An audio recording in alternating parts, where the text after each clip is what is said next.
कौन कहता है बेटियां बाप पर बोझ होती हैं।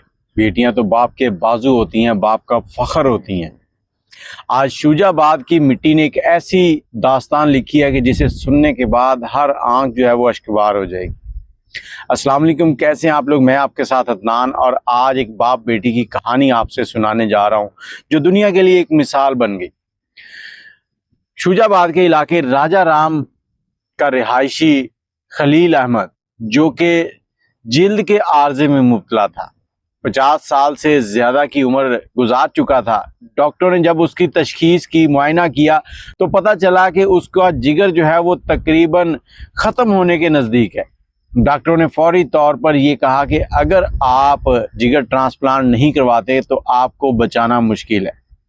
ऐसा मुश्किल लम्हा और इस लम्हे में मुश्किल फ़ैसले, और इसी लम्हे इसकी बेटियों में से सबसे बड़ी बेटी मुक़द्दस जो है वो सामने आई, जो बीएससी की तलबा थी। मुक़द्दस ने अपने आप फ़ैसला किया कि मैं अपने बाप को बचाऊंगी, और फिर बाप से कहा कि अब्बू मैं आपको जिगर दूंगी।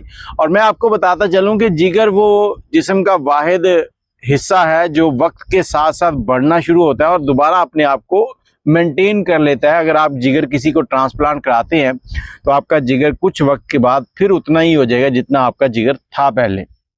तो उसने पढ़ाई की हुई थी, सारी चीज़ों को समझती थी, बाप से मोहब्बत थी, तो उसने कहा पापा मैं आपको जिगर दूंगी। बाप ने कहा बेटा मैं तो ज़िंदगी गुजार चुका हूँ, तुम क्यों अपनी ज़िंदगी ख़राब कर रही हो, अपनी ज़िंदगी जियो। बेटी नहीं मानी, बज़िद रही। तो गंबड़ के हॉस्पिटल में डॉक्टरों ने कामयाब तजर्बे के साथ जिगर ट्रांसप्लांट किया। खलील अहमद तो ज़िंदगी जीने लगे, मगर उनकी बेटी अपने बाप को जिगर डोनेट करने के बाद अपने आप को मेंटेन ना रख सकी और इस दुनिया से चल बसी और अपने बाप को जीता जावेद कर गई। बाप बेटी के दुख में 6 महीने तक जिंदा रहा। हर रोज बेटी की याद, बेटी की परेशानी के एक जवान बेटी कैसे बाप को बचाने के लिए अपनी जिंदगी की बाजी हार गई। और आखिरकार आज खलील अहमद भी इस दुनिया से रुखसत हो गए।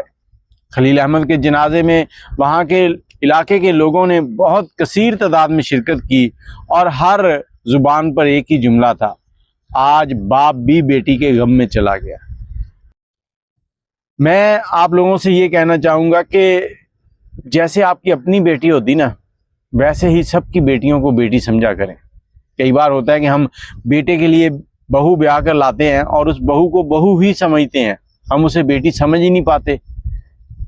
हमारी अपनी बेटी सो रही होती है, उसको हम कहते हैं कि बेटा उठ के काम करो, जबकि अगर उसे भी हम बेटा ही समझें, बेटी समझें अपनी, तो शायद इस मुआशरे में जो जुल्म है, जो इस अजीबो-गरीब सी कहानियाँ सामने आती हैं आए दिन, वो ना आए। इस दुनिया में बेटी का सबसे बड़ा दोस्त उसका बाप है या उसकी माँ होती है।